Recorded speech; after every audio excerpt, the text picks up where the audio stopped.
Hey guys, Mark Lyon here, Lion Horses. Today I had a little question from Mary. And Mary was at a clinic of mine a few years ago, and I showed her this little tip, and she wanted a little bit of explanation on it and reason why she couldn't remember all the details. So this is a Mecate setup. There's lots of different reasons. It just means rope in Spanish. And I got my friend Craig Moore here. He's going to help me demonstrate, because you need a good demonstrator to show this.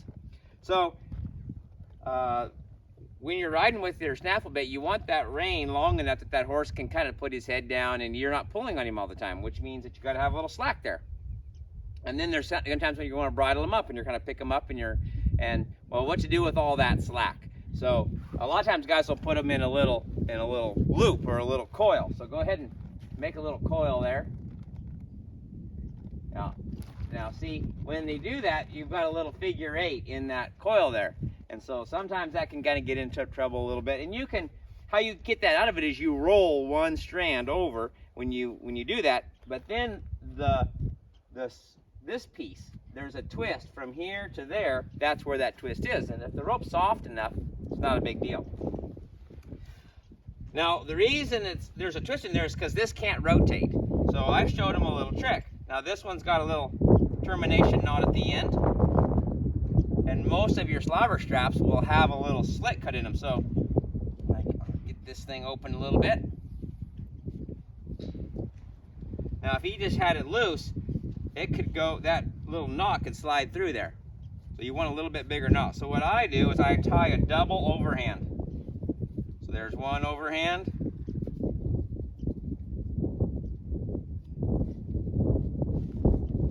Another overhand. Now if I can tighten this up without scaring that horse.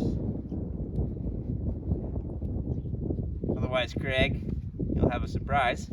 It's all right, we got all the gates shut today. Actually, that's a lie. Enough of them are shut that you'll get her shut down.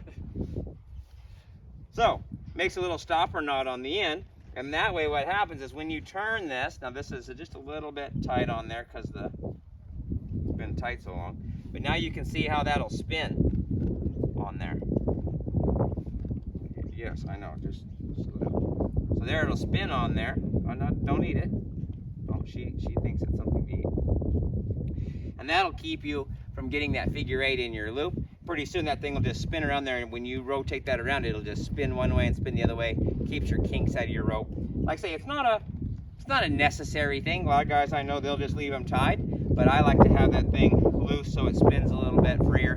My rope has a little bit more, it's a little bit stiffer than this one, and so it'll tend to kind of just annoys me a little bit when there's some pressure there that's causing it to want to untwist from that deal. So anyway, I want that tail gone too, yeah. Yeah, that little tassel, you could cut it off or whatever you want to do with it. Some people wants to eat it. Yeah. Don't put molasses on it, or they will have it in their mouth. Anyway, remember, we're all trying to be the person our horse deserves. Hope this tip helps.